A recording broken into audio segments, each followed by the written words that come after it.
So in this exercise, we're gonna be performing a deadlift rack pull. So I'm gonna be in an actual squat, in a rack. Typically, most traditional gyms will actually have a nice little safety bar. It's gonna be a lot easier to do that with a nice safety bar than one of these because I'm actually running into the top of this right here. But essentially all we're trying to do is perform a deadlift, but actually stop the motion and shorten the range of motion that we're going into. So instead of doing a traditional deadlift from the ground, where I have to get my hip and my knees and everything bent a little bit more and lift from here, I'm actually gonna shorten that range of motion. And this is like a right above the knee rack pull. So I'm here and I'm just working on that final extension portion. So I'm here engaging my lats, trying to break the bar almost and pull back. My hips should be grounded into the ground. I should be thinking about spreading the ground, driving through the ground with my legs, and then I'm gonna lift up and pull, squeeze the glutes. So you're thinking about separating the bar, pushing down into the ground and squeezing and coming up. And again, it should be feeling like it's your hips doing most of the motion. Yes, your back is working, but it's my hips that are pushing the ground away that's causing me to lift the weight up, not necessarily my back lifting the weight up.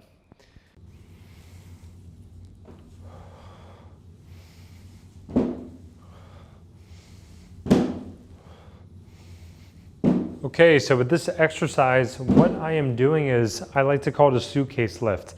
It's like you're holding a suitcase in one hand, but you're performing squats at the same time.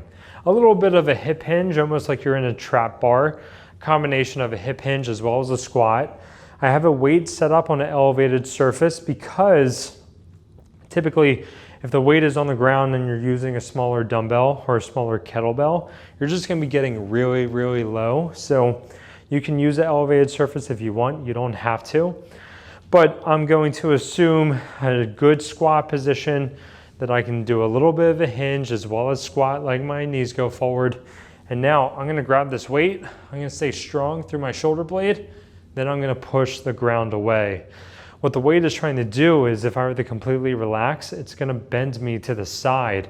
So I need to use my muscles in my back, in my core, my abs, and my hips to keep my body in good alignment. As I lower down, I tap and I come back up. I tap and I come back up. So I feel my obliques, I feel my core, all these muscles working so that I don't lean to the side and perform for the instructed amount of time or reps.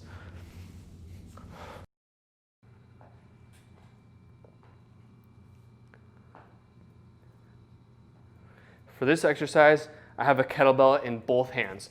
One hand is holding the kettlebell with my arm at my side, and this arm is just going to be pulling the shoulder blades back a little bit.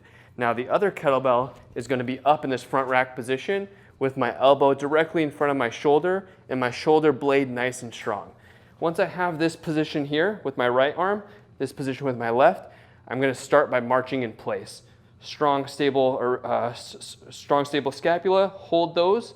And now I'm just going to be moving with one leg at a time. Weight shift over to the opposite side and then slowly return. And you're just going to be repeating these marches in place here. Shoulder blades are going to be working a ton with this movement, but you want to control this in a slow and steady fashion.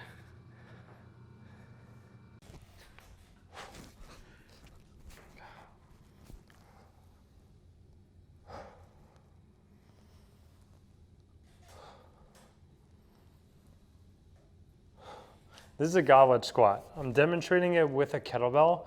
That doesn't mean that you can't do it with a different type of weight like a dumbbell. I'm holding the kettlebell by the horns. I have my feet about shoulder width apart. I like to bring my feet out a little bit. Honestly, it all depends on what squat form feels best for you in terms of your hip and feet alignment. Now I'm gonna keep this bell close to me, keep my shoulder blades squeezed back. Now I'm gonna keep my chest up as I squat down. As I lower, hold at the bottom, stand tall. I'm going to repeat that. So all the same rules apply with just your regular good squat form. It's now just holding a weight. I want to show from the side. With the goblet squat, it's all about keeping your chest up, not letting your upper back round and bend at the bottom. So you'll see from the side, keep the weight close, keep the chest up as you perform the goblet squat.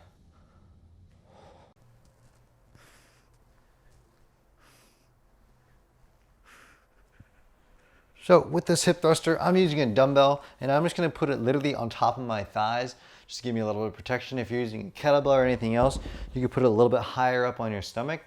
With it, I'm gonna use a couch or something that's soft that gives me a little bit of padding. Couches are actually the perfect height.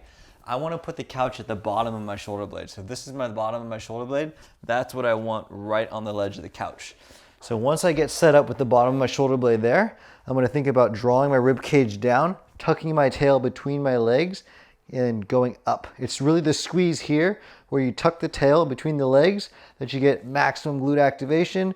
Hold for a little second, keep your chin tucked, eye gaze forward, and then go down. So you should be thinking about almost moving your lower hips and your sternum. It should be kind of coming up. Again, you're thinking about tucking your tail as you're doing it. Head stays forward, eye gaze down. Look between your legs the entire time.